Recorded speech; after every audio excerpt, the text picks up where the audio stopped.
अरे मतलब खोर जमाना हो गया,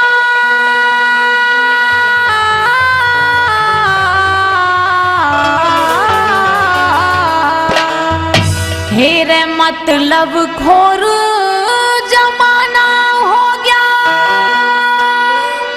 हो देखी दुनिया सारी,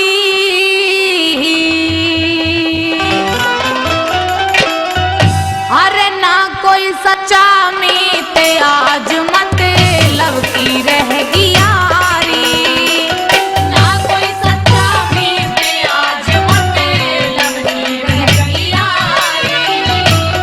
मतलब खोरी जमाना हो गया, देखी दुनिया सारी, ना कोई सच्चा मीत रहा मतलब की रहेगी यारी, ना कोई सच्चा मीत रहा मतलब की रहेगी यारी।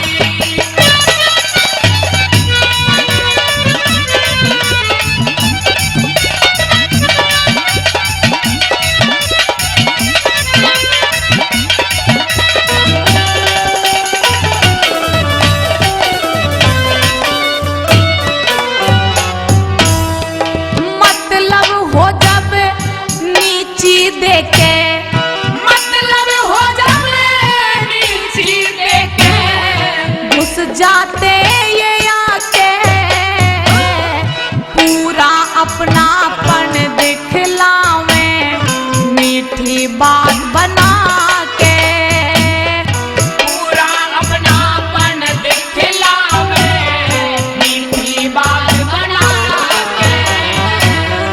नहीं किसी के भी होते, नहीं किसी के भी होते, रखते सबको बहका के, मौके पर जा पीठ दिखा कभी देख लिए अजमा के, मौके पर जा पीठ दिखा कभी देख लिए अजमा के। अरे भाईचारा खत्म करा रहे हो, भाईचारा खत्म करा, बस नस नस में गद्दारी, ना कोई सच्चा मीत रहा मतलब की रहेगी यारी, ना कोई सच्चा मीत रहा मतलब की रहेगी यारी।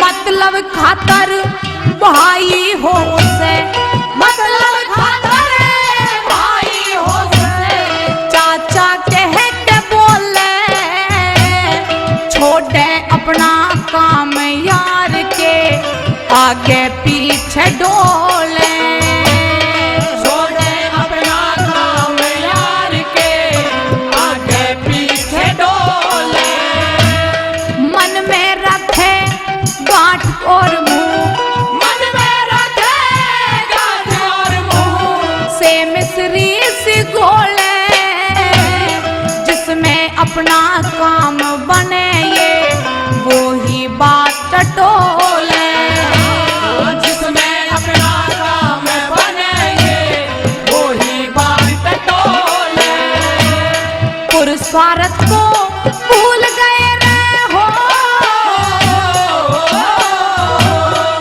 स्वार्थ को भूल गए, स्वार्थ की बीमारी, ना कोई सच्चा मीत रहा मतलब की रहेगी यारी, ना कोई सच्चा मीत रहा मतलब की रहेगी यारी।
हरदम आस पास रहते गणी हम दर्दी दिखलावे।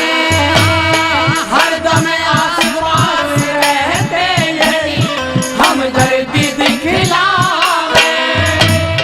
करें दिखावा बढ़ चढ़ के ये, करे दिखावा बढ़ चढ़ के ये, सब ढाला बहलावे। किसको अपना कहें आज कुछ नहीं समझ में आवे। किसको अपना कहे आज कुछ नहीं समझ में आवे। जाने कोन्या फर्ज यार का रे,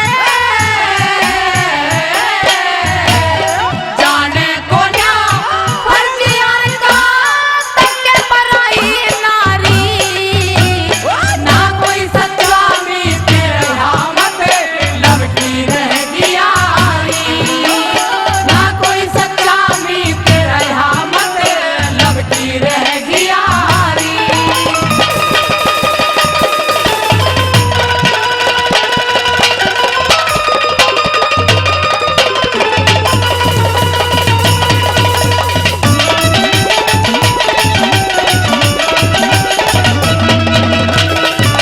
श्री महेंद्र सिंह गांव कंसाड़ा 1100 रुपए का इनाम देते हैं। भाई साहब का बार बार धन्यवाद। सूबेदार रणवीर सिंह गांव जानू वो भी 2100 रुपए का इनाम देते हैं।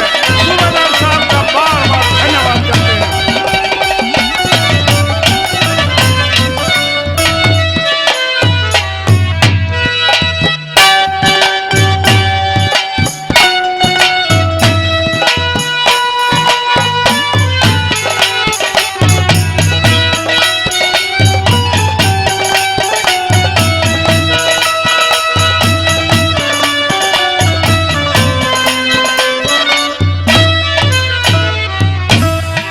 वैसे खासम खास बने पर, वैसे खासम खास बने पर रहे पेट में काला।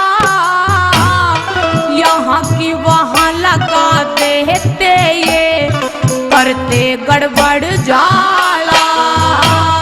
यहाँ की वहाँ लगा देते ये करते गड़बड़ झाला। दुश्मन से होशियार रहे रे, दुश्मन से होशियार रहे। इनको जाए संभाला। छुरी बगल में